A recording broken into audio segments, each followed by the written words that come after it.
sebelum resistensi dia itu bisa menyelamatkan si penisilin sama cephalosporin ataupun bisa menggantikan antibiotik yang kuat selain si karbapenem. Contohnya antibiotik yang kuat aminoglikosida, fluoroquinolone itu antibiotik kuat semua. Kerjanya dia ini si golongan ini tadi dia itu merusak si membran sel. Ya, ini si membran sel. Dia rusak membran selnya bakteri. Akhirnya apa? Bakterinya waduh ya, saya habis biasa. Nah, jadi dengar ya. Jadi ketika bakteri itu diberikan terapi meropenem, maka meropenem itu akan menghancurkan dinding sel bakteri. Ya, langsung menghancurkan dinding sel bakteri.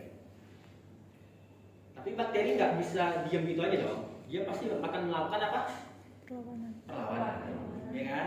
Nah, mungkin dia diberikan antibiotik diam aja gitu, nggak mungkin. Dia akan melakukan perlawanan dengan cara apa? Melepaskan enzim untuk membunuh atau merusak si cincin beta lactam dari si meropenem. Ngerti ya? Jadi ketika meropenem datang, ya, ini kalian catat aja apa yang saya bilang, ini sebagai referensinya. Ketika meropenem datang, si bakteri nggak mau dong diem aja, ya. Dia langsung keluarkan namanya enzim, apa nama enzimnya? Nah, beta lactamase. Beta lactamase. Enzim beta lactamase.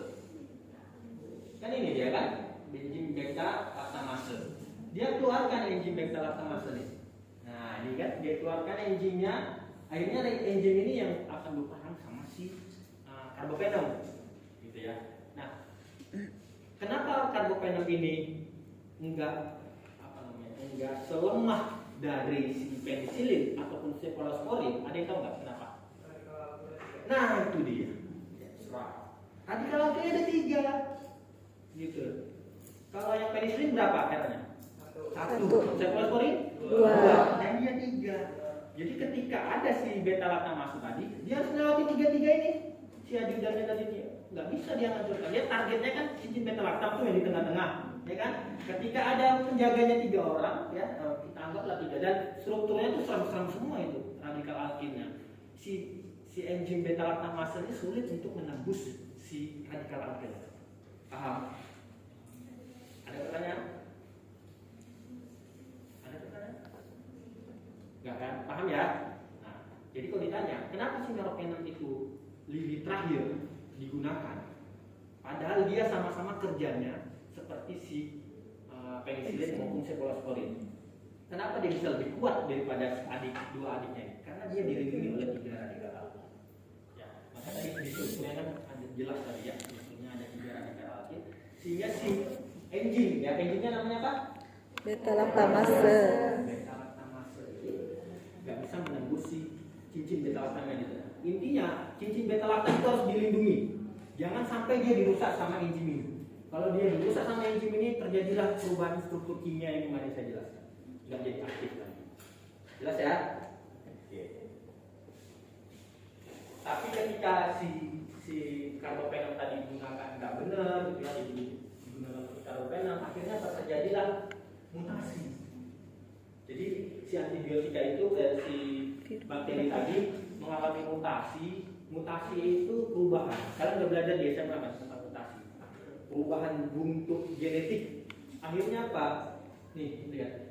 Ada beberapa protein-protein yang misalnya OMK35 atau 36 korin ini terjadi mutasi.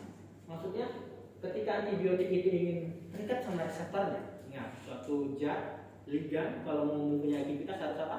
Terikat dengan reseptor. Ternyata bakteri itu merubah reseptor dari si meropenem. Akhirnya meropenem nggak kenal dia dengan reseptor. Ini bukan reseptor dia gitu. Kenapa dia nggak kenal? Karena reseptor dia itu dirubah sama si bakteri. Bakteri nggak mau si meropenem itu terikat sama reseptornya. Akhirnya apa? Bakteri merubah ini si reseptornya. Akhirnya bentuk reseptornya nggak dikenali sama si meropenem. Ya dia nggak bisa terikat. Kalau obat nggak bisa terikat dengan reseptornya, ada efek nggak? Nggak ada. Akhirnya diberikan meropenem, udah nggak mempan. Jelas? Nah itu isu pertama. Tadi kan dia ada bilang isu. Isu itu artinya kasus, ya, permasalahan, problem. Isu pertamanya itu. Jadi kalau kalian nanti ingin membuat penelitian, skripsi, cari masalah-masalah apa yang ada di lapangan. Itu yang kalian kerjakan. Yang udah ada gitu, yang belum ada nih, yang lagi panas. Oh ini isunya. Ini kerjakan, dicari penyelesaiannya gimana gitu ya. Ini pertama dia mutasi siporin. Yang kemarin kan ada kan? Saya jelaskan beberapa jenis mutasi. Salah satunya kan mutasi siporin.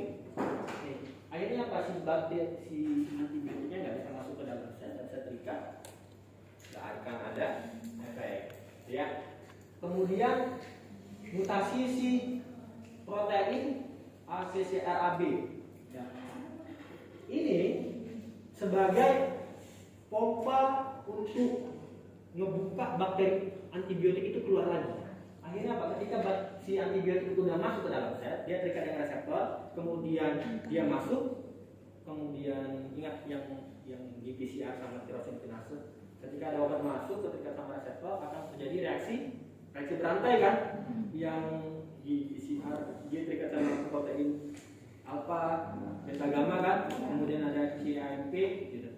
Nah, nanti si second messenger tadi, ya, obatnya tadi yang masuk kan, obat ini sampai ke inti. Sebelum dia sampai ke inti, dipompa lagi obatnya keluar.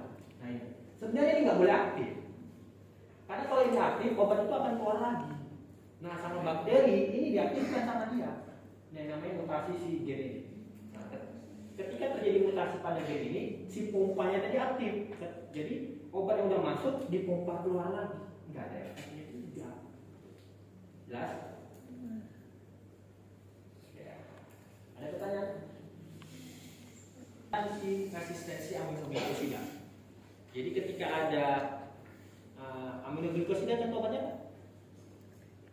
Contoh obatnya aminoglukosida? Gentamisin. Ketika gentamisin udah nggak mempan lagi digunakan, kenapa? Ada enzim nih, enzim yang merusak si gentamisin, namanya enzim aminoglukosidase resisten. Ketika enzim ini, contoh enzimnya ini APH3 sen. Ketika ada enzim ini rusak si gentamisin atau golongan aminoglikosida yang lain.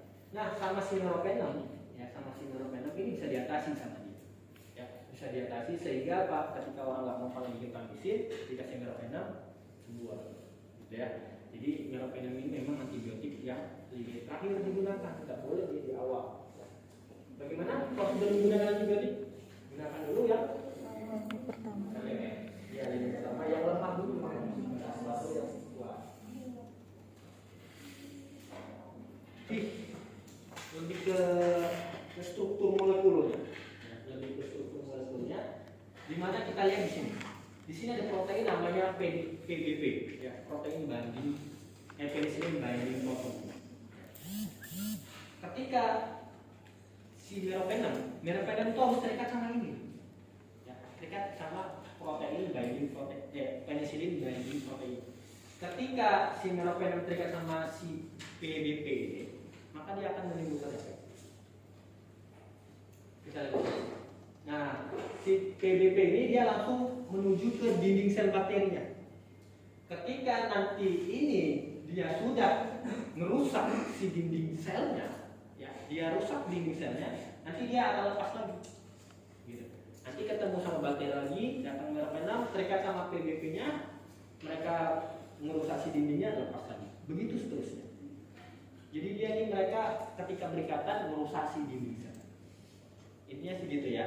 Dari gambar ini penjelasan singkatnya seperti itu. Kalau mau penjelasan panjangnya bisa baca artikel-artikel. Tapi kalau saya jelaskan secara panjang, kalau bingung. Intinya aja. Ketika ada si meropenem terikat sama PBP, mereka akan mengeluarkan efek untuk menghancurkan si dinding sel bakteri.